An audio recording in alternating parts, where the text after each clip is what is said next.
नमस्कार विद्यार्थी मित्रांनो, परत एकदा आपलं स्वागत आहे घे भरारी तू या यूट्यूब चॅनलवरती. तर मित्रांनो, आज आपण पाहणार आहोत डॉक्टर शंकरराव चव्हाण शासकीय वैद्यकीय महाविद्यालय व रुग्णालय नांदेड विष्णुपुरी यांच्या अंतर्गत ही पदभरतीची जाहिरात आलेली आहे. मित्रांनो, या जाहिरातीमध्ये गट ड म्हणजे वर्ग 4ची जाहिरात आहे मित्रांनो, म्हणजेच क्लास 4ची जाहिरात आहे. तर यामध्ये पदे किती आहेत आणि यासाठी शैक्षणिक अर्हता काय आहे किंवा ही परीक्षा कोण घेणार आहे याविषयी मी तुम्हाला डिटेल्समध्ये माहिती सांगतो. शेवटपर्यंत व्हिडिओ पहा. तर मित्रांनो, त्याआधी नवीन असाल तर आपल्या चॅनलला सबस्क्राईब करा आणि जास्तीत जास्त आपल्या व्हिडिओला लाईक करत राहा मित्रांनो. असेच नवनवीन व्हिडिओ तुम्हाला मी घेऊन येत राहील. तर मित्रांनो, चला व्हिडिओला सुरुवात करूयात. तर मित्रांनो, या ठिकाणी इथे पाहू शकता तुम्ही वैद्यकीय शिक्षण व औषध द्रव्य विभाग मंत्रालय यांच्या अधीनस्थ असलेल्या नांदेड जिल्ह्यातील शासकीय वैद्यकीय महाविद्यालय व रुग्णालय गट ड म्हणजे वर्ग 4 संवर्गातील समकक्ष रिक्त पदे भरण्याकरिता ऑनलाईन कम्प्युटर बेस्ड टेस्ट म्हणजे CBT नुसार ही स्पर्धा होणार आहे. स्पर्धा परीक्षेसाठी अर्हता प्राप्त उमेदवाराकडून विविध नमुन्यातील अर्ज मागविण्यात येत आहेत. उमेदवारांची शैक्षणिक अर्हता, पदाचा तपशील, शासनाच्या नियमानुसार संवैधानिक आरक्षण व समांतर आरक्षण, स्पर्धा परीक्षेचा अभ्यासक्रम आणि अर्ज करण्यासाठी मार्गदर्शक सूचना इत्यादी सविस्तर माहिती खालीलप्रमाणे दिलेली आहे. तर चला मित्रांनो, काय आहे माहिती याविषयी पाहूया. तर या ठिकाणी इथे पाहू शकता मित्रांनो, या ठिकाणी दिलेला आहे गट ड म्हणजे वर्ग 4 सर्व संवर्ग दिलेला आहे आणि गट ड वर्ग 4 प्रयोगशाळा परिचय दिलेला आहे. तर या ठिकाणी दोन्ही पण ठिकाणचे काय आहेत जॉब करण्याचे किंवा विभागाचे, तर विष्णुपुरीच आहे. शंकरराव चव्हाण आपलं जे विष्णुपुरीला रुग्णालय आहे नांदेड जिल्ह्याचं, त्याच ठिकाणी आहे मित्रांनो. तर या ठिकाणी वेतन श्रेणी पाहू शकता तुम्ही. S1 नुसार आहे मित्रांनो 15,000 ते 47,600 आहे. अधिक महागाई भत्ता तुम्हाला भेटणार आहे नियमानुसार जे काही असेल आणि इतर भत्ते तुम्हाला जे काही नियमानुसार असतील ते. या ठिकाणी पाहू शकता एकूण पदे आहेत मित्रांनो 69 आहेत हे पदं आणि परिचारिक जे आहे प्रयोगशाळा परिचर म्हणून जे आहेत ते 17 पदं आहेत. असे एकूण टोटल 87 पदं आहेत मित्रांनो. आणि यांचा पेमेंट काय आहे, परिचारिका प्रयोगशाळा परिचर जे आहेत त्यांचा 19,900 ते 63,200 रुपये आहे मित्रांनो. अधिक महागाई भत्ते जे काय असतील त्या नियमानुसार भेटणार आहे पेमेंट. तर मित्रांनो, पुढे पाहूया आपलं काय दिलेलं आहे. तर या ठिकाणी आल्याच्या नंतर आता बघा इथे प्रस्तुत जाहिरातीचं या ठिकाणी दिलेलं आहे. तर या ठिकाणी पूर्ण जाहिरात आलेली आहे. मी या संकेतस्थळावरती जाऊन ही PDF पाहिलेली आहे मित्रांनो. तर या ठिकाणी अजून पुढे काय म्हणलेलं आहे, तर ही परीक्षा या ठिकाणी लिंक दिलेली आहे. या पदाच्या संदर्भात आरक्षणाचे जे काही तरतुदी आहे सर्वसाधारण या ठिकाणी सांगण्यात आलेले आहेत. तर आपल्याला अजून पुढे पाहायचं आहे मित्रांनो काय काय सांगितलेलं आहे ते त्यांनी. तर समोर गेल्याच्या नंतर इथे पाहू शकता तुम्ही हे विविध आरक्षण जे काही आहेत, महिलांना असेल, राखीव वर्गातील असेल त्यांच्यासाठी आरक्षणाचं दिलेलं आहे. खेळाडू असतील, दिव्यांग असेल त्यांच्यासाठी आरक्षणाच्या संदर्भात सांगितले. अनाथ असेल त्यांच्यासाठी सांगितलेलं आहे. जे काही माजी सैनिक आहेत त्यांच्यासाठी आरक्षणाविषयी इथं बोललेलं आहे. तर पुढे काय आहे पाहूया आपण असंच एक मिनिट मित्रांनो. महत्त्वाची माहितीसाठी आपण जाणार आहोत मित्रांनो. हे काही नाही, फक्त आरक्षणाच्या संदर्भात जे काही नवीन निघालेले नियम असतील किंवा जुने असतील त्यांचे जे असतील त्याविषयी सांगितलेलं आहे. तर आता या ठिकाणी आपल्याला पाहायचं आहे शैक्षणिक अर्हता ही महत्त्वाची आहे मित्रांनो. यांच्यासाठी शिक्षण काय लागतं ते जाहिरातीमध्ये नमूद पदासाठी अर्ज करण्यासाठी जे काय आहे ते कामी जाहिरात कधी प्रसिद्ध करण्यात आली होती, 24/5/2025ला केलेली होती. त्यामुळे ही जी जाहिरात प्रसिद्ध झाली आहे त्याच्या अगोदरच तुमचं पूर्णतः तुम्ही शैक्षणिक अर्हता असेल ती धारण केलेली असणे आवश्यक आहे असं सांगितलेलं आहे. महाराष्ट्र शासन सामाज्य प्रशासन सामाजिक केलं इथं सामान्य म्हणायचं असेल कदाचित. तर विभाग दिलेला आहे इथे पाहू शकता. या ठिकाणी हे त्यांचे अधिसूचनेचा त्यावेळेचा GR असेल त्या संदर्भात इथे दिलेला आहे. तर या ठिकाणी सांगितलेलं आहे की शासन मान्यताप्राप्त माध्यमिक शाळा परीक्षा आहे 10वीची ते असणं तुमचं उत्तीर्ण असणं आवश्यक आहे. आणि जे काही स्वच्छक पदासाठी आहे, स्वच्छक पद नावाचं जे काही पद आहे, स्वच्छक पद आहे, पदाचं नाव आहे, त्या पदासाठी मित्रांनो 7वी पास असावी लागते तुम्हाला आणि मराठी भाषेचं ज्ञान असणं आवश्यक आहे. त्यासाठी पुढे काय म्हणलेलं आहे, माजी सैनिकासाठी शैक्षणिक अर्हतेची अट काय सांगितलेली आहे आता आपल्याला पाहायचं आहे. या ठिकाणी इथे पाहू शकता माजी सैनिकासाठी तांत्रिक अथवा व्यावसायिक कामाचा अनुभव आवश्यक ठरविलेल्या नसल्याने पदाच्या बाबतीत 15 वर्ष सेवा असलेल्या माजी सैनिकाला SSC उत्तीर्ण असल्याची किंवा Indian army special certificate education अथवा तत्सम प्रमाणपत्र असल्यास अशा पदासाठी ते अर्ज करू शकतात असं सांगितलेलं आहे. पात्रता दिलेली आहे या ठिकाणी. भारतीय नागरिक असावा. वयोमर्यादा त्यांनी सांगितलेली आहे. वयोमर्यादेचा गणना करण्याचा दिनांक सांगितलेला आहे. कधीचा आहे तो 24/4/2025चा आहे. यामधून तुमची डेट मायनस करायची आणि जे काही येईल त्यानुसार तुम्ही वयोमर्यादेत बसत असाल तर तुम्ही फॉर्म भरू शकता. तर या ठिकाणी इथे वयोमर्यादा दिलेली आहे. इथे पाहू शकता तुम्ही. खुल्या प्रवर्गासाठी उमेदवारासाठी किती दिलेली आहे? 18 ते 38 वर्षाची वयोमर्यादा दिलेली आहे. 2016चा तो GR होता, त्याच्यानुसार त्यांनी सांगितलेलं आहे. त्यानंतर पुढे काय म्हणले, मागासवर्गीय जे उमेदवार आहेत, जे भजकड जे काय असेल म्हणजे नॉन क्रिमिनल गटात मोडतात, NTचे प्रवर्ग असतील किंवा ESBC असेल किंवा EWS असेल, त्या उमेदवारासाठी दिलेलं आहे. जे नॉन क्रिमिनल गटात मोडतात म्हणजे क्रिमिनल लेवल मोडणाऱ्या गटात, म्हणजे जे नॉन क्रिमिनल उत्पन्नाचं म्हणजे नॉन क्रिमिनल जे गटामध्ये मोडतात त्यांच्यासाठी दिलेली आहे. तर पुढे काय म्हणलं आहे, तर पुढे म्हणलेलं आहे पदवीधारक अंशकालीन उमेदवारांसाठी दिलेलं आहे. या ठिकाणी इथे पाहू शकता जे मागासवर्गीय उमेदवार होते त्यांच्यासाठी किती 18 ते 43 वय दिलेलं आहे. त्यानंतर पदवीधर अंशकालीन उमेदवार आहेत त्यांच्यासाठी किती दिलेलं आहे, तर 2 जानेवारी 2019 नुसार तरतूद करण्यात आलेली आहे त्यांची. तर यांच्यासाठी काही वयोमर्यादाचा दिलेला नाही. पाहूया खाली काय आहे का. तर या ठिकाणी माझे दिलेलं आहे 55 वर्षापर्यंत ते अंशकालीन उमेदवार आहेत ते भरू शकतात फॉर्म असं सांगण्यात आलेलं आहे. पुढे काय म्हणले, स्वातंत्र्य सैनिक जे काही असतील 1991च्या जनगणनेचे त्यांना किंवा 1994च्या जनगणनेचे त्यांच्यासाठी किती आहे मित्रांनो, 45 वयोमर्यादा आहे आणि उच्चतम 45च राहील असं सांगण्यात आलेलं आहे. तर पुढे काय आहे, पुढे खेळाडू जे आहेत, खेळाडू प्रवर्ग आहेत, त्या खेळाडू प्रवर्गासाठी इथे पाहू शकता 43 वर्षाचं शिथिलता दिलेली आहे. त्यानंतर दिव्यांग उमेदवार आहेत, दिव्यांग उमेदवारासाठी काय दिलेलं आहे, तर त्यांच्यासाठी 45 वर्ष दिलेलं आहे. 45 वर्षापर्यंत ते फॉर्म भरू शकतात असं दिलेलं आहे या ठिकाणी. त्यानंतर पुढे काय म्हणलेलं आहे, प्रकल्पग्रस्त उमेदवार किंवा भूकंपग्रस्त असतील त्यांच्यासाठी पण 45 वर्षाची अट शिथिल केलेली आहे. पुढे काय आहे मित्रांनो, पुढे पाहायचं आहे आता आपल्याला. तर माजी सैनिक उमेदवार असतील त्यांच्यासाठी बी बघा तुम्ही इथे, त्यांच्यासाठी पण 45 वर्षाची वयोमर्यादा दिलेली आहे.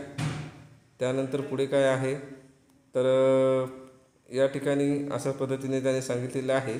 आणि ज्यावेळेस शासनाचा GR आला होता 3 मार्च 2023 अन्वये, जे काही आलेला होता डिसेंबर 2023ला, म्हणजे 31 डिसेंबर 2023 पूर्वी प्रसिद्ध होणाऱ्या जाहिरातीकरता होता. कमाल वयोमर्यादा किती 2 वर्षाची शिथिल दिलेली असल्यामुळे नमूद सर्व संवर्गासाठी कमाल वयोमर्यादा 2 वर्ष शिथिल असेल. यामध्ये 2 वर्षाची तुम्हाला सूट दिलेली आहे मित्रांनो. त्यामुळे तुम्ही फॉर्म भरायचे राहिला असाल तर किंवा तुम्हाला वाटत असले एज नसेल भरेल, त्यासाठी मी तुम्हाला सांगितलं ना, तर पूर्ण जाहिरात पहा. तर पूर्ण जाहिरात पाहूनच मी तुम्हाला हा व्हिडिओ बनवलेला आहे तुमच्यासाठी खास. तर फक्त जास्त काय अपेक्षा नाही, लाईक करत जावा फक्त. तर पुढे परीक्षेचं स्वरूप आणि अनुषंगिक सूचना दिलेल्या आहेत या ठिकाणी. परीक्षेचं स्वरूप आणि तुम्ही इथे पाहू शकता परीक्षेचे स्वरूप आणि अनुषंगिक सूचना दिलेल्या आहेत. तर काय आहे मित्रांनो, या ठिकाणी पदाचं नाव दिलेलं आहे.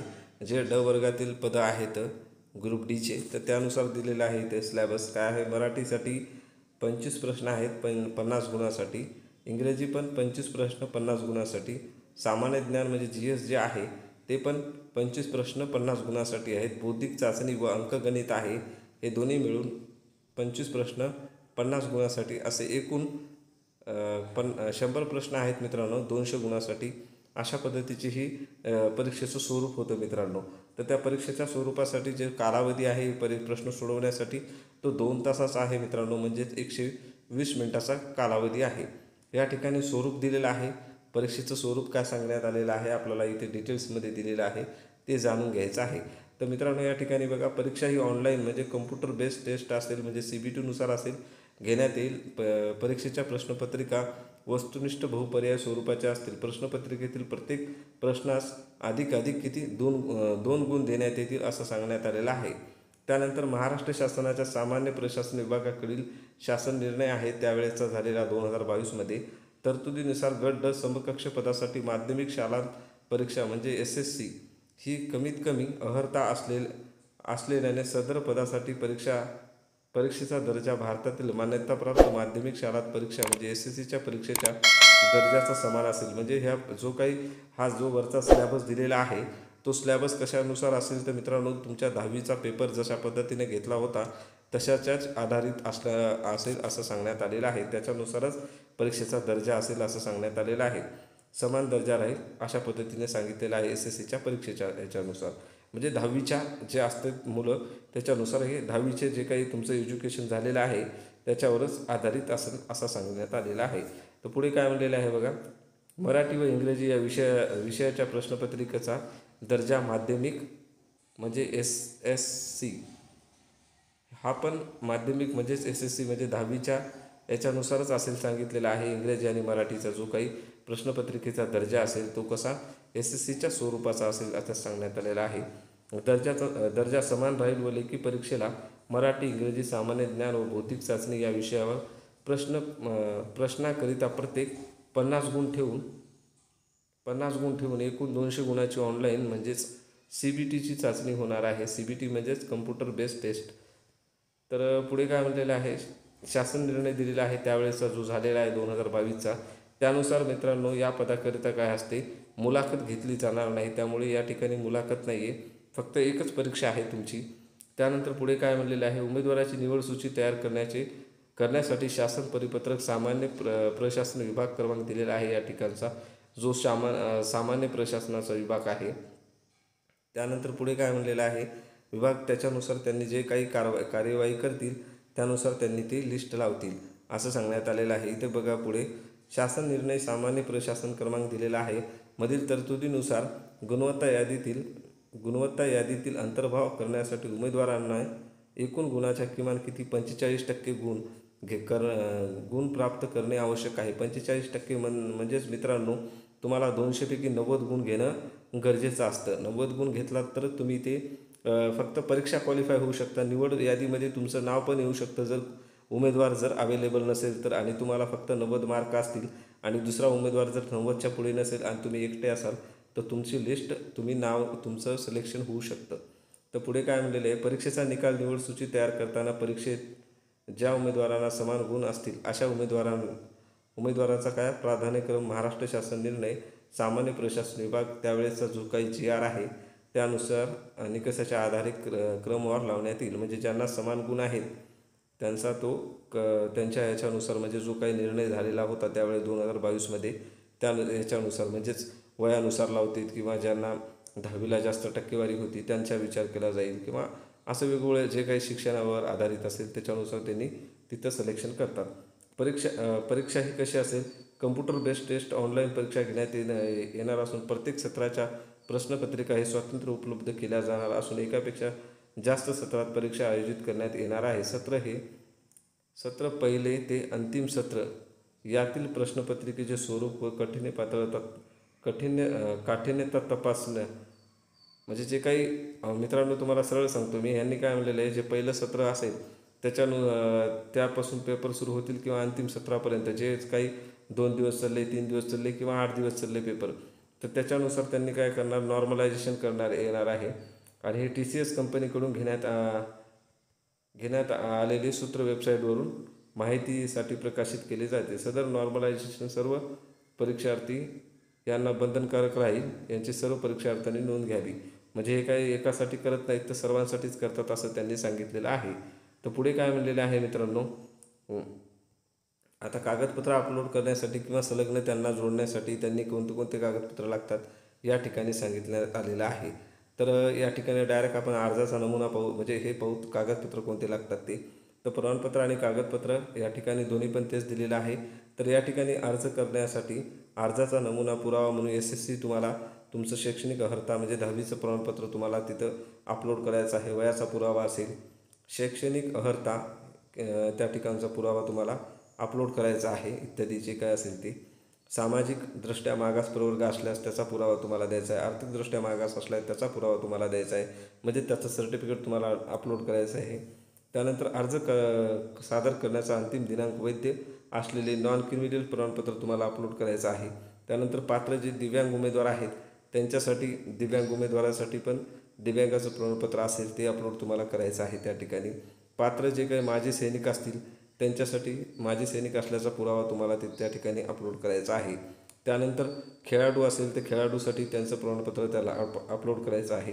प्रकल्पग्रस्त असतील तर त्यांच्यासाठी आरक्षणासंदर्भात जे काही प्रकल्पग्रस्त असतात त्यांच्यासाठी त्यांनी ते अपलोड करायचं आहे. भूकंपग्रस्त असेल त्यांच्यासाठी, अंशकालीन असेल तर ते सर्टिफिकेट लागतं त्यांच्यासाठी. SSC जे काही नावात बदल झाला असेल तुमच्यात तर त्याचा पुरावा म्हणून तुम्हाला ते पण अपलोड करायचं आहे. जे अराखीव महिला असेल, दिव्यांग असेल, भूकंपग्रस्त, प्रकल्पग्रस्त किंवा पदवीधर असेल त्यांच्यासाठी पण तुम्हाला ते अपलोड करायचं आहे. आणि मराठी भाषेचं ज्ञान असल्याचा पुरावा म्हणजेच अर्थात तुमचं 10वीचं मार्क म्हणून तुम्ही अपलोड करू शकता, कारण 10वीला सर्वांना मराठी असतंच. तर पुढे काय बघा मित्रांनो, या ठिकाणी काय असेल, उपरोक्त प्रमाणपत्र कागदपत्र संकेतस्थळावरील उपलब्ध लिंकवरून उमेदवारांनी सर्वसाधारण सूचनामध्ये प्रस्तुत जाहिरातीमध्ये नमूद केल्याप्रमाणे असणे अनिवार्य आहे. जे काही खेळाडू असतील, दिव्यांग असेल, माजी सैनिक असेल, अनाथ असेल, प्रकल्पग्रस्त असेल, भूकंपग्रस्त असेल, पदवीधर असेल, अंशकालीन आरक्षणाच्या कर्मचारी आरक्षणाच्या दाव्याच्या अनुषंगाने मूळ प्रमाणपत्र कागदपत्र पडताळणी नियुक्तीच्या वेळी सादर केल्याशिवाय नियुक्ती दिली जाणार नाही. तर मित्रांनो, जे काही तुमचे डॉक्युमेंट आहेत तुम्ही अपलोड जरी केले असतील तरी तुम्ही अंतिम ज्यावेळेस म्हणजे तुमचं DV म्हणजे अर्थात डॉक्युमेंट व्हेरिफिकेशन असेल त्यावेळेस तुम्हाला ते लागतं. सर्वसाधारण सूचना दिलेल्या आहेत या ठिकाणी. फक्त ऑनलाईन पद्धतीनेच अर्ज स्वीकारले जातील. त्यानंतर अर्ज सादर करण्यास संकेतस्थळ दिलेलं आहे त्यांनी या ठिकाणी. तर पुढे काय म्हणलेलं आहे, तर अर्ज सादर करण्यासाठी सूचना आणि जाहिराती संदर्भात जे काही तुम्हाला प्रश्न असतील त्यास या संकेतस्थळावरती त्यांनी टाकलेले आहेत. म्हणजे हेच DRSG-GMC नांदेड.in या संकेतस्थळावर जे आहेत. म्हणजे डॉक्टर शंकरराव चव्हाण ग्रामीण मेडिकल कॉलेज नांदेड असं पद्धतीचं हे आहे मित्रांनो फुल फॉर्म याचं.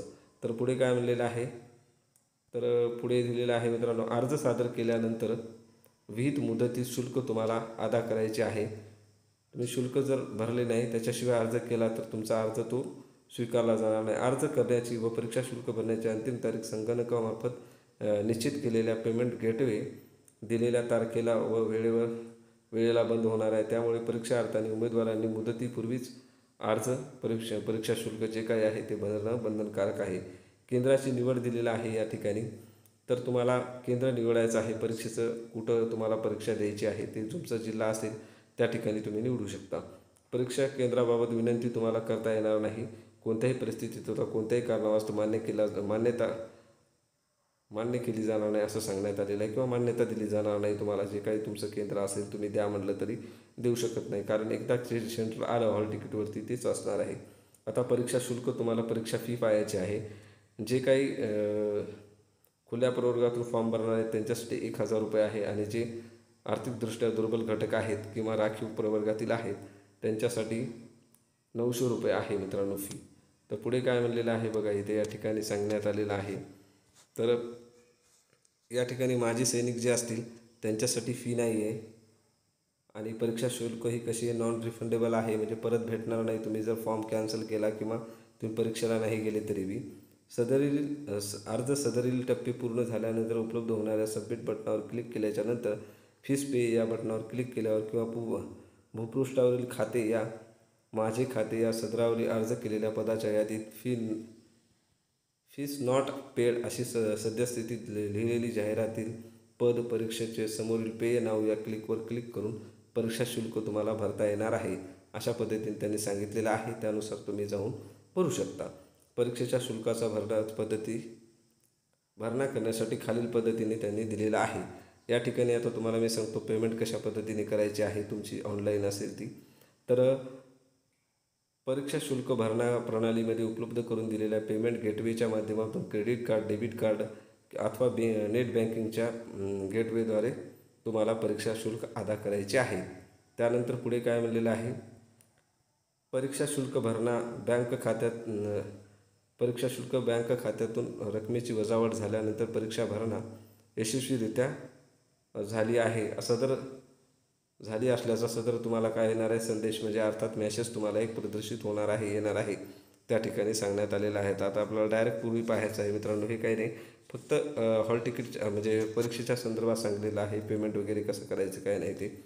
तर मित्रांनो आपल्याला हे महत्त्वाचं आहे, हे पाहून घ्यायचं आहे. अर्ज सादर करण्याची प्रक्रिया आणि कालावधी दिलेला आहे या ठिकाणी. अर्ज सादर करण्याचा कालावधी काय दिलेला आहे तर 26/4/2025 5 वाजेपर्यंत, म्हणजे 17 म्हणजे 5 वाजल्यापासून ते 16/5/2025 आहे. 26 तारखेपासून फॉर्मला सुरुवात झालेली आहे आणि 16/5/2025 ते भरू शकते. त्यानंतर ऑनलाईन पद्धतीने विविध परीक्षा शुल्क तुम्हाला भरणा करायची आहे. अंतिम दिनांक कधीच आहे 16/5/2025 रात्री 11 वाजेपर्यंत. परीक्षेचा दिनांक आणि कालावधी तर मित्रांनो, परीक्षेचा दिनांक आणि कालावधी त्यांच्या याच्यावरती सांगण्यात येईल असं सांगण्यात आलेलं आहे. पुढे आता पाहायचं आहे आपल्याला दिव्यांग उमेदवार आणि लेखनिक याबाबतची जी काही माहिती आहे तुम्ही PDF वरती पाहू शकता मित्रांनो. आणि तुम्हाला जर माझा नंबर हवा असेल तर माझा नंबर आहे या ठिकाणी, तुम्ही मला संपर्क साधू शकता.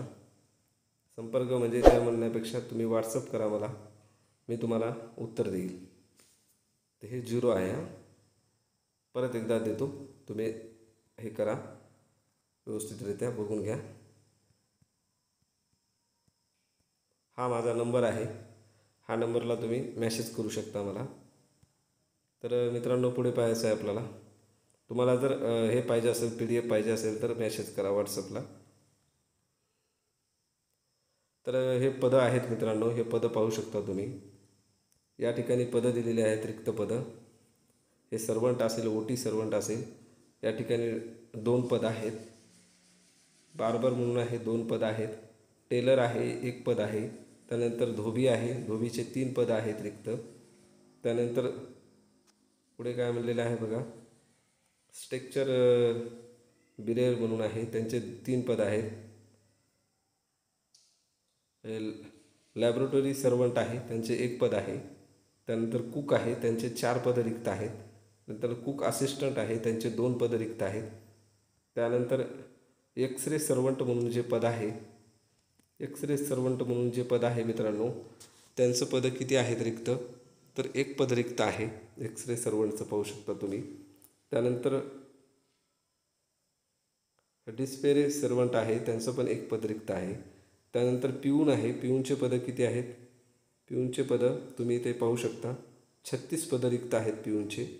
त्यानंतर टेबल बॉय म्हणून आहे, त्यांचं 1 पद रिक्त आहे. त्यानंतर मेल सर्वंट म्हणून आहे, त्यानंतर मेल सर्वंटला पण 1 पद रिक्त आहे. मेस सर्वंट आहे, त्यांच्यासाठी पण 1 आहे. आया म्हणून आहे, त्यांच्यासाठी 1 पद रिक्त आहे. वॉचमॅन आहे, त्याच्यासाठी 4 पद आहे. नर्सिंग असिस्टंट आहे, त्यांच्यासाठी 1 आहे. क्लीनर म्हणून 1 आहे, 1 पद आहे. माळीसाठी पण 1 पद रिक्त आहे. त्यानंतर पुढे काय आहे, लॅबोरेटरी अटेंडंट म्हणून 1 आहे, त्यांचे 17 पद रिक्त आहेत मित्रांनो. अशा पद्धतीचे हे टोटल 86 पदं रिक्त आहेत. तर मित्रांनो, अशा पद्धतीची ही पदाची माहिती होती. पुढे काय आहे का पाहूया. आता आपल्याला मित्रांनो या ठिकाणी काय म्हणलेलं आहे एकदा माहिती बघून घेऊया.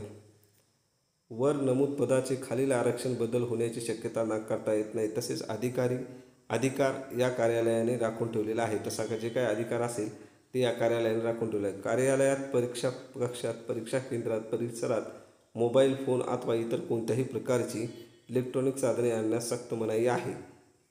प्रमाणपत्र तपासणीच्या वेळी पात्रतेच्या संदर्भात सर्व मूळ प्रमाणपत्र सादर न केल्यास शिफारसीसाठी नियुक्ती विचारात घेतली जाणार नाही. त्यामुळे ज्यावेळेस तुमचे DV होईल, म्हणजे अर्थात डॉक्युमेंट व्हेरिफिकेशन, त्यावेळेस सर्व तुमचे ओरिजिनल डॉक्युमेंट घेऊन राहा. त्यानंतर गट ड म्हणजे जे काही पदं आहेत त्या पदाच्या संदर्भात इथे या ठिकाणी दिलेलं आहे आरक्षण. त्या आरक्षणासंदर्भात तुम्हाला मी सांगतो आहे मित्रांनो. तर या ठिकाणी हे असे टोटल एकूण 86 पदं आहेत. तर हे पदं डिस्ट्रीब्यूट कसे केलेले आहेत बघा. इथे अनुसूचित जाती आहे. अनुसूचित जातीला मित्रांनो सर्वसाधारणमध्ये 6 पदं रिक्त आहेत. त्यामध्ये महिलांना 2 दिले, माजी सैनिकाला 1 आहे, अंशकालीनला नाही. त्यानंतर पुढे काय म्हणले, प्रकल्पग्रस्ताला 1 आहे. त्यानंतर अशा पद्धतीचे हे 10 रिक्त पदं दिलेले आहेत. त्यानंतर पुढे काय आहे बघा, अनुसूचित जमाती आहे त्यांच्यासाठी 3 आहे, सर्वसाधारणसाठी 1 महिलेला आहे. आणि त्यानंतर पदवीधर अंशकालीन असेल त्यांच्यासाठी 1, असे टोटल 5 पदं त्यांना रिक्त दिलेले आहेत. त्यानंतर विमुक्त जाती आहेत, त्यांच्यासाठी सर्वसाधारणला 7 आहेत. त्यामध्ये महिलांना 1 आहे, 2 माजी सैनिकाला आहेत आणि 1 आहे ते पद प्रकल्पग्रस्त जे काय आहेत त्यांच्यासाठी. टोटल असे 11 पदं रिक्त आहेत त्यांच्यासाठी. भजबला जे आहे त्यांच्यासाठी फक्त 2 माजी सैनिकाला, 1 खेळाडूला आहे असे 3च पदं रिक्त आहेत. सर्वसाधारणला नाही. भजकला आहे त्यांच्यासाठी महिलांना 1 आहे. त्यानंतर भूकंपग्रस्त जे काय आहेत त्यांच्यासाठी एक अशा पद्धतीचे 2 पदं रिक्त आहेत. भज डला आहे त्यामध्ये 1च पद आहे माजी सैनिकाला आणि 1च दिलेलं आहे. तर विमाप्र आहे. विमाप्रला मित्रांनो टोटल 1 बी पद नाही. त्यानंतर इमावला आहे इतर मागास वर्गासाठी 5 सर्वसाधारणला आहेत, 2 महिलांना आहेत, 3 आहेत ते माजी सैनिकाला आहेत. आणि हे 5 दिले सर्वसाधारणमध्ये आणि 2 महिलांना, 3 माजी सैनिकाला आणि डबल 5 पदवीधर अंशकालीनला.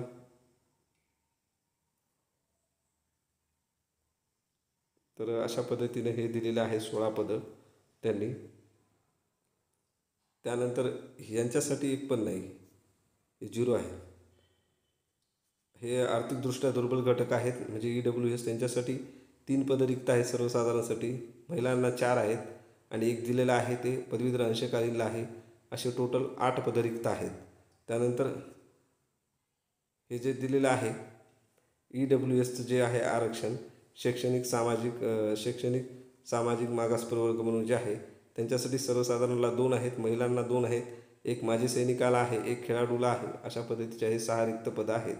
त्यानंतर अराखीवचे आहेत म्हणजे ओपन प्रवर्गातून फॉर्म भरणारे त्यांच्यासाठी मित्रांनो 14 जागा सर्वसाधारणसाठी आहेत. 5 महिलांना आहेत, 2 जे आहेत ते 2 कोणाला माजी सैनिकाला आहेत आणि 3 जागा आहेत ते पदवीधर अंशकालीनला आहेत. हे पदवीधरला आहे, माजी सैनिकांना आणि हे महिलांना आणि सर्वसाधारणला. तर अशा पद्धतीच्या हे 24 जागा रिक्त आहेत. तर एकूण अशा पद्धतीचं हे डिस्ट्रीब्यूट झालेलं आहे आणि हे टोटल 86 पदं आहेत. तर या ठिकाणी दिव्यांगांना म्हणलं तर या ठिकाणी इथं दिलेलं आहे दिव्यांगाचा 1 प्रवर्ग दिलेला आहे जे LW म्हणजे लो व्हिजनसाठी त्यांनी जे काय आहे ते फॉर्म भरू शकतात या ठिकाणी सांगण्यात आलेलं आहे. तर डॉक्टर शंकरराव चव्हाण शासकीय वैद्यकीय महाविद्यालय व रुग्णालय विष्णुपुरी नांदेड, डॉक्टर शंकरराव चव्हाण शासकीय वैद्यकीय महाविद्यालय विष्णुपुरी नांदेड यांनी अशा पद्धतीचं हे दिलेलं आहे. पुढे काय म्हणायचं आहे नोटमध्ये काय सांगितले, वरील पद भरती प्रक्रियेतील पदामध्ये बदल, आरक्षणात बदल किंवा पदे कमी करणे किंवा जास्त करणे किंवा ऐन वेळी जाहिराती भरती प्रक्रियेत स्थगिती देणे किंवा भरती प्रक्रिया रद्द करणे सर्व जे काही अधिकार आहेत ते कोणी कार्यालयाने राखून ठेवलेले आहेत. परीक्षा शुल्क परत केला जाणार नाही असे उमेदवारांनी नोंद घ्यावी. अशा पद्धतीची ही माहिती होती. तर माहिती कशी वाटली नक्कीच कळवा. माहिती आवडली असेल तर लाईक करा, शेअर करा आणि आपल्या चॅनलला सबस्क्राईब करा. थँक्यू मित्रांनो.